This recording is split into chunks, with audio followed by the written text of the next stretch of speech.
Comment ressentir la présence de Dieu? Vraiment, je suis dans mon quotidien et je ne sais pas comment faire pour ressentir la présence de Dieu, pour le sentir physiquement dans ma vie. Je me sens loin de lui, j'ai envie de me rapprocher de Dieu. On va aborder toutes ces thématiques-là dans cette vidéo. On va répondre à cette question-là qui m'a été posée en commentaire sur TikTok. Donc les amis, sans plus tarder, on va commencer. Juste avant ça, je présente très rapidement, je m'appelle Constant et mon objectif sur cette page YouTube et sur les réseaux, c'est d'aider toutes les personnes qui cherchent Dieu, qui débutent ou redébutent dans la foi chrétienne, d'aider toutes ces personnes-là à se rapprocher de Dieu, à devenir chrétien, d'où le nom de la chaîne YouTube. Voilà, j'aide toutes ces personnes-là dans ce sens-là. Donc maintenant que tout ça est dit, sans plus tarder, sans protocole, on va démarrer tout ça ensemble. Et de manière très concrète, je vais vous expliquer en 4 points principaux, comment plus ressentir Dieu, comment vous rapprocher de Dieu et comment ressentir la présence de Dieu au quotidien. Voilà, on va parler vraiment du quotidien, de la partie quotidien et pas ressentir la présence de Dieu dans la prière. On va vraiment parler du quotidien ici. J'espère que le programme vous plaît. On est parti. Alors du coup, oui, j'ai oublié que c'est comme ça. Ouais, voilà, c'est pas ici. Le premier point et le plus fondamental, c'est la prière. C'est le premier contact que vous avez avec Dieu. C'est l'expression la plus concrète, la plus physique, la plus tangible de votre relation avec Dieu. Et donc, le meilleur moyen de ressentir la présence de Dieu au quotidien, c'est de prier quotidiennement, de définir un temps, un moment dans votre journée, le matin, le soir, l'après-midi. Moi, je sais que souvent, c'est au moment où vers l'après-midi, quand je rentre et que je suis assis dans la cuisine, qu'il n'y a personne, voilà. C'est souvent ces moments-là que je choisis pour parler à Dieu, ou bien juste avant de me coucher, je prends 10 minutes, 15 minutes, c'est vraiment pas long, même pas, ça peut être 5 minutes aussi, mais vraiment, je pose l'action, limite, si vous voulez, pour commencer, mettez-vous un chrono, posez vraiment l'action de prier. C'est vraiment important et vous allez voir que plus vous allez prendre l'habitude de prier, mais prier où vous prenez la prière au sérieux, un minimum, de prier chaque soir et plus, voilà, il y aura des changements dans votre perception de tiens, est-ce que Dieu est loin ou proche de moi? Plus vous allez mettre ces habitudes-là en place, plus vous allez, plus ça va avancer dans votre sens, dans votre relation avec Dieu. Le deuxième point que je voulais aborder, c'est aussi au-delà de la prière. Donc quand je dis prière, c'est dialogue avec Dieu, c'est quand j'échange avec Dieu, c'est-à-dire que je m'assois, je fais un petit temps de silence, un court temps de silence, je prends conscience qu'il est là, qu'il m'entend, qu'il m'écoute, je prends conscience, je prends le temps de prendre conscience qu'à cet instant-là, il est auprès de moi, et je lui dis tout ce que j'ai sur le cœur. Ou bien, j'utilise des schémas de prière, comme le merci, pardon, s'il te plaît, ou c'est des méthodes pour structurer ces prières. D'abord, merci Seigneur pour cette journée, pardon pour mes péchés, puis s'il te plaît, accorde-moi ça, ou permets-moi ça, permets-moi de ressentir plus ta présence. Et justement, c'est le deuxième point de la prière. Au-delà voilà, d'exercer la prière dans votre vie, demandez à Dieu, Seigneur Jésus, je veux me rapprocher de toi. Seigneur Jésus, je veux ressentir ta présence. Et ben c'est vraiment en le demandant à Dieu, en ayant un cœur, une âme qui a soif de la présence de Dieu et en le demandant dans la prière que vous allez aussi le recevoir. Que l'Esprit Saint va vous guider et vous permettre d'atteindre ce niveau que vous attendez. Ou bien l'Esprit Saint va vous recadrer, vous dire tiens, bah, la présence de Dieu c'est plus ça que ça. Et donc voilà, vous rapprochez de Dieu par ce biais-là. Donc voilà, le demander aussi à Dieu, c'est important et c'est pas du tout négligeable parce que Dieu nous entend. Dieu entend les prières. Dieu exauce les prières. Dieu exauce les prières. Deuxième point, la parole, la lecture de la parole. Vous allez voir que ça aussi, c'est un énorme game changer dans votre relation avec Dieu. Prendre au sérieux la lecture de la parole. Et quand je dis la lecture de la parole, il faut pas voir un gros truc. Encore une fois, là, tout ça, c'est des petites habitudes, des petites choses à mettre, mais des habitudes qui changent la vie.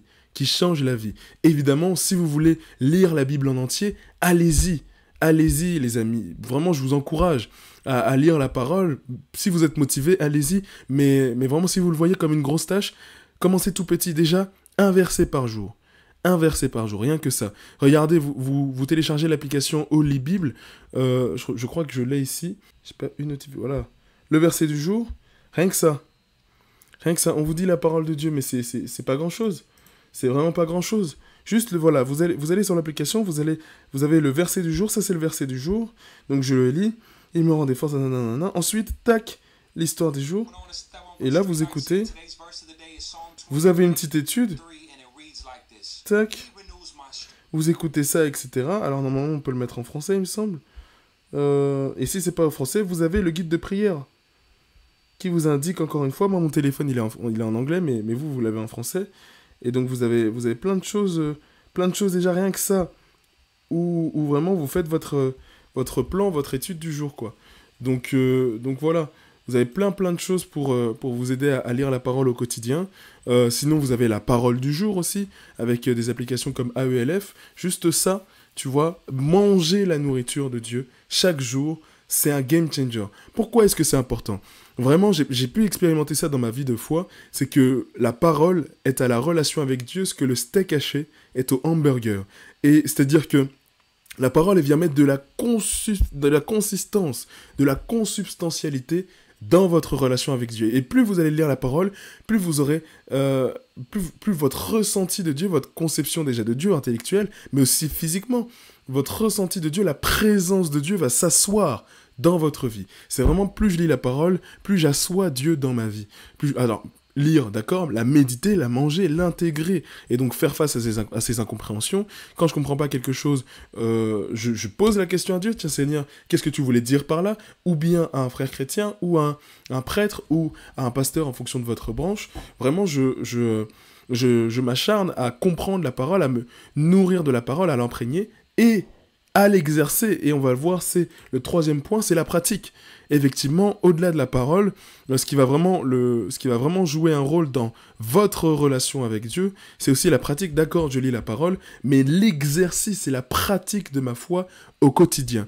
Et j'en suis certain, le premier point que vous pouvez améliorer en ce qui concerne la pratique vraiment au quotidien de votre foi, et prenez cette résolution dès la rentrée, c'est de ne pas avoir honte d'être chrétien. C'est-à-dire en face des autres. Ça aussi, c'est un vrai game changer. Plus vous êtes fier de Dieu devant les autres, plus Jésus lui-même sera fier de vous devant son Père. Et ça aussi, j'ai pu l'expérimenter. C'est-à-dire que quand j'ai arrêté de me cacher en tant que chrétien auprès de mes amis, c'est là aussi où, spirituellement, déjà, j'étais plus à l'aise dans ma foi. Et au-delà de ça, j'étais plus à l'aise avec Dieu, avec mes amis, avec moi-même. Et j'avais pas l'impression de cacher quelque chose. Et c'est comme si j'avais assis Dieu dans ma vie. Et en termes de ressenti de la présence de Dieu, là aussi j'ai pu constater une vraie évolution, un vrai changement. Donc voilà, la pratique et l'exercice de notre foi au quotidien. Être fier de sa foi, c'est un premier point. Il y a plein d'autres choses, et c'est très personnel aussi, la pratique. En fonction de là où on en est dans sa foi, on va devoir pratiquer une chose par rapport à une autre. Il y en a, ça va être, tiens, être fier de Dieu devant mes amis. D'autres, ça va être plutôt l'exercice de ma foi, j'apprends à gérer ma colère. Exercice de ma foi, j'apprends à être sage, dans le sens sagesse. Exercice de ma foi, j'apprends à être patient. Exercice de ma foi, j'apprends à aimer mes parents, mes proches, etc., etc., etc. Tout ça, c'est des enjeux et ça touche à la pratique de notre foi. L'exercice, dans le sens où, voilà, je cherche à devenir une meilleure personne. Je cherche Dieu, je cherche à ressembler à Jésus. Je cherche à lui ressembler, à être parfait comme lui. Je me dis dans chaque situation, qu'est-ce que Jésus aurait fait? Comment il se serait comporté? De manière à ce qu'on devienne, voilà, les imitateurs de Dieu. C'est ce à quoi nous sommes encouragés en tant que chrétiens. Une fois que voilà, vous avez mis en pratique et implémenté tout ça dans votre vie, le dernier point qui est fondamental et le ciment de tout ça, c'est la confiance. La confiance à qui? À Dieu.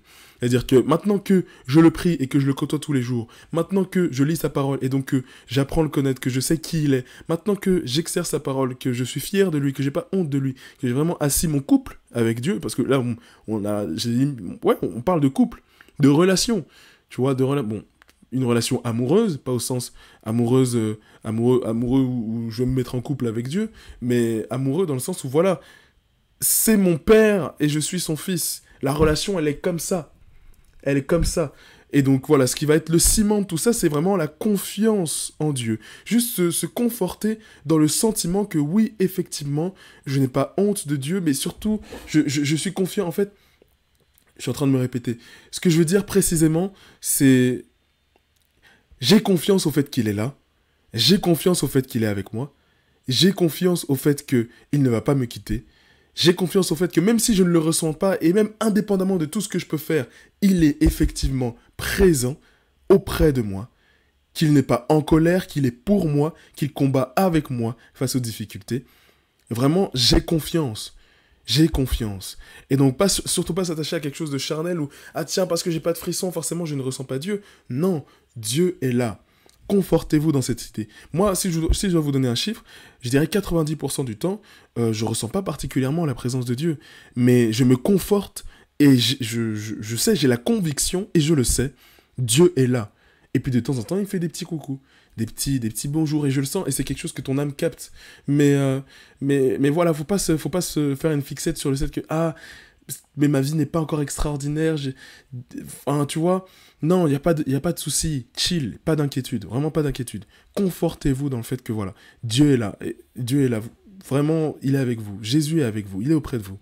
Ayez confiance. Je prie profondément pour vous, pour tous ceux qui verront cette vidéo. N'hésitez pas à me mettre des commentaires, les amis, parce que j'ai besoin de vous. J'ai besoin de vous. Posez-moi vos questions pour que j'y réponde, voilà, de manière très simple, comme ça, en vidéo. Dans le plus grand des calmes.